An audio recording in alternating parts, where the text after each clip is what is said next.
A Charlotte charity is banned from operating in South Carolina. Channel 9 first investigated Miracle House of Hope 6 years ago. So I'm out here with my ministry, Miracle House of Hope, as it sent members to street corners asking for money. All new tonight, the new allegations and the founder's explanation for the claims. You're watching Eyewitness News live at 6.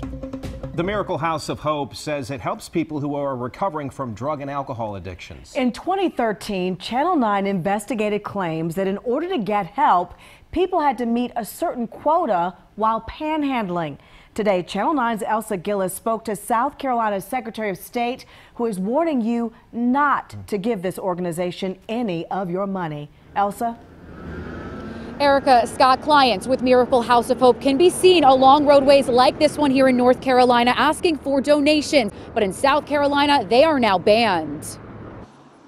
You've probably seen them in Charlotte over the years, soliciting cash for Miracle House of Hope ministries on street corners and intersections. so I'm out here with my ministry, Miracle House of Hope. But in South Carolina, the Secretary of State Mark Hammond told me over the phone they owe $10,000 in fines, haven't registered for years, or sent in required annual reports that provide transparency about where donations go. Without those annual reports, it's hard for us to inform charitable donors how they are spending their contributions. All the while, Hammond says ministry representatives kept up asking for donations on the streets. We received a lot of complaints about the organization in Greenville, Dorchester, Lexington, and Richland counties.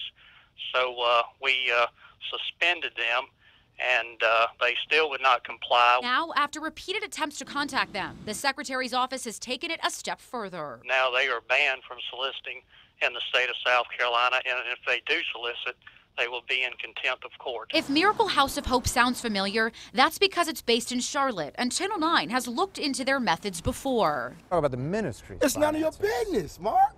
I called the ministry's leader today. Hi, my name is Elsa Gillis. I'm a reporter with WSOC. He declined to speak on camera, but told me over the phone that anyone representing them in South Carolina is not authorized by him or the organization.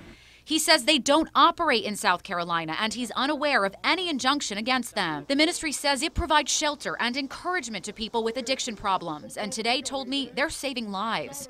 But the South Carolina Secretary of State says people should beware. We need to hold charitable organizations accountable. And Elsa, I know that you also reached out to North Carolina's Secretary of State and the Better Business Bureau to find out where the ministry stands here. I did. I've not yet heard back from the North Carolina Secretary of State's office. The BBB told me they have them in their charity reports listed as non-disclosure, which basically means they're not providing any information on the organization. They also told me what the Secretary of State in South Carolina says is what they hear in North Carolina as well. All right, our Elsa Gillis investigating. Thank you. It was in 2013 that people who tried to get help from that ministry told us that they had to come back from the day with a certain amount of money from panhandling in order to receive any help. Now, the organizer of the ministry has denied those claims. The Better Business Bureau told us at the time that they had gotten 2,000 questions about the ministry over a period of 2 years. You should be careful anytime you give to a charity. And for more on this, we want to bring in our expert, Action 9's Jason Studzienki. And Jason, you've got some tips for our viewers on this. Absolutely. You know, it's so important to give, and it's great to do that. But first, research the charity like you would any other business. I like using the BBB's website, Charity Navigator, and GuideStar.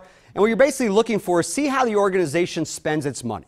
How much goes to the cause versus how much goes to overhead. And second, take a close look at the name. Some sound very similar, but they're not. One could actually be a scam. And third, be suspicious if a charity approaches you out of the blue and pressures you. Erica? Thank you, Jason. Now, we do have all of that advice and our past investigations all posted inside this story at WSOCTV.com.